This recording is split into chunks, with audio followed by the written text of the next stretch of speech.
bai da abinci na da yawa a ciki ba na bari na shiga harka ta siyasa. Kaman duba da yadda na san yadda ilimi ke a baya, kuma ga tunani idan na auna da wancan lokacin da yanzu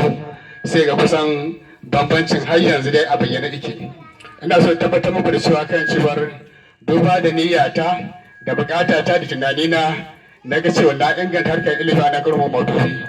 Ina zuwa na kira kansiloli na ce ina so in fito da wani tsari wanda zai taimaka mu ƙara malaman makaranta a wannan local government. Duba da yadda mafiyancin makarantun mai idan ka je wasu za ka ta ambulantry ne suke koyarwa ba ko sisi, wasu kuma daman dai gashi nan dai a malaman ma sai kai wata makaranta mai malami ɗaya ba zuwa biyu, wanda kuma akalla makaranta tana da ajuwa kamar 5 ko 6. To kaga ana akwai matsala wajen harkar koyarwa,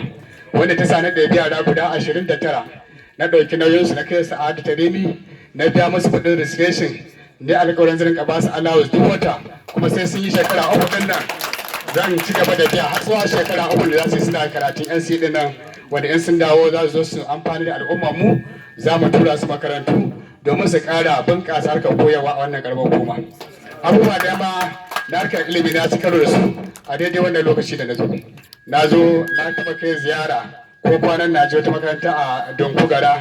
na je na da makarantar wallahi allon ba da malami zai rubutu babu Allah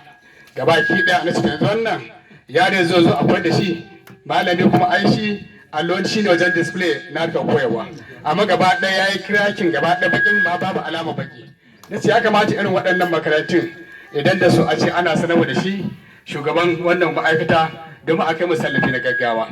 Nan take na kira kansilan wannan maza ba na ce a kira mini mai lebura, muka yi tsada da shi na biya kuɗi. Yanzu na tabbatar da cewar an dashe da masa wanda makaranta yana nan zai ga mukan ce na gyara na alina guda 4 na wannan makaranta. Na taɓa zuwa ziyara na je makarantar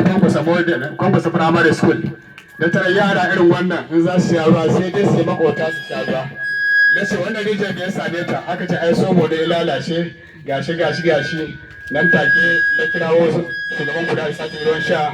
na ce a zo a kwanci wannan rijiyar a gyara ta domin jikokinmu da 'ya'yanmu su ringa shan ruwa ba ta sun shiga makota suna gaba ruwan sha ba.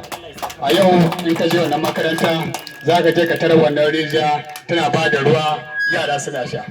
A dai wannan makarantar na shiga na duba wata principal ta yi petition da silin duk gara ta cinye silin. Ta ce da bai kamata a gari irin na Madugu a ce akwai irin wani yanayi a irin wannan a makaranta ba.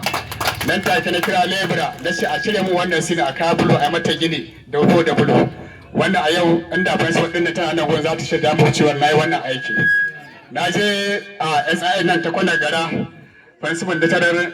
ga ruwa ga rijiya ga tanki amma babu ta. Na ce me ya faru? Aka ce ai barayi ne suka yanke wayar daban su da ruwa yau wata kaza.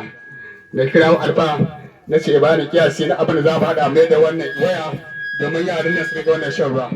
Allah shi iko san da alba ina nan zai tabbatar cewa na bashi kuɗi an gyara ruwa. Idan ka je wannan makaranta za ka ta yara suna shan ruwa sha. To babu shakka irin wannan abubuwa na hidima akan harkar ilimi gado muka yi ko ba za mu tsaya ba. Yanzu a ko kwanan nan an babu dama mu tura ayyuka kusan sababbin bulan ma kaɗai guda 8 na aika wanda ni karan kaina zan gina su a wannan karamar hukuma a makarantun firamare kuma na ba da gyaraki na makarantu su ma wanda zan gyara su, wanda zaran mai girma gwamna ya sa leman ya bani wannan kuɗi za ku zo ku ga cewar duk mazaɓar da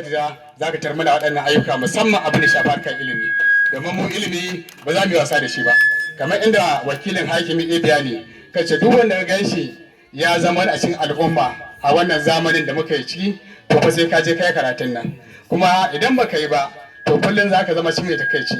Ina kira ga su iyaye don Allah don annabi kowane irin matsi na rayuwa kake cikinsa kada ka bar yaranka ba sa zuwa makaranta.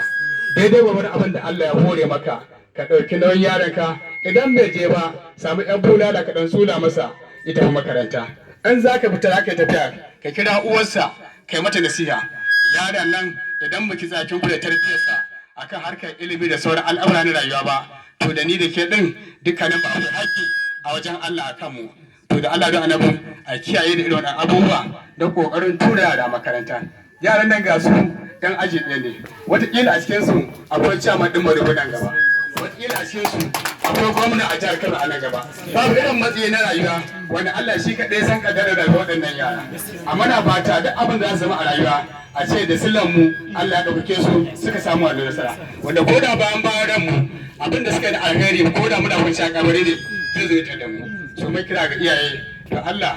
da su malamai shi da masoshi amana shi aka dora muku yaran nan da tarbiyya shi daman abin da ake sha malami ai karakta Allah ne shi ne abin da ake koya ɗalibi da halayya mai kyau da kuma ilimi na karkace ya kamata ƴaƴan nan ku ɗauke ga matsayin ƴaƴa na ku kamar ɗan da kai ba ne domin ɗan da ubansa zai yadda ya zo ya danka ma amanarsa tun daga misalin karfe 8 har zuwa karfe 2 ka fara tarbiyyarsa to ba karamin amana dora ma ba idan ka ci wannan amanar ka bar yaro ina abubuwan da ba su dace ba baka tsawatar da shi ba ba ga ma gaskiya ba to wannan cin amanar Allah ma ba zai kyale ka akan wannan ba su da Allah ina kira a gare ku a wannan kaya da za mu zo mu raba a yanzu kaya ne wanda kamar inda iya zai magana guda 10,000 da wani abu a zo a ce yau an ɗauki yaro an ba sai guda 4 na uniform ai ba karamin taimako aka yi ba kuma duba da yadda wannan ba shi ne na farko ba fatam ɗin da ya wuce mun raba kayayyaki na koyo da koyarwa irin su ali ne irin su rissa ne da sauran makamata abubuwa mun san cewar inda za a ga faɗi gaskiya inda za a tsaya da alƙalanci na gari an san yau ta fikiya musamman akan harkar wannan ilimi da harkar ainihin rayuwa daban-daban to ina kira a gare ku kuma shaidu masu a tsaya da kwamitin CRC haɗa kai a tabbatar da an yi gaskiya an yi adalci wajen rabon kayan nan kuma ni dan sabanin ra'ayina ga shi mai girma ES musamman dangane da waɗanda ba sa zuwa ina gani idan an basin watakila wannan basin za ta sa ya ba su ƙarfin gwiwa su ma su rinka zuwa ina ganin su waɗin a daure a basu kuma abu da gaba shine kan shirin waɗannan kaya kamar inda su zai amfani da enrollment idan Allah sa an duba an ga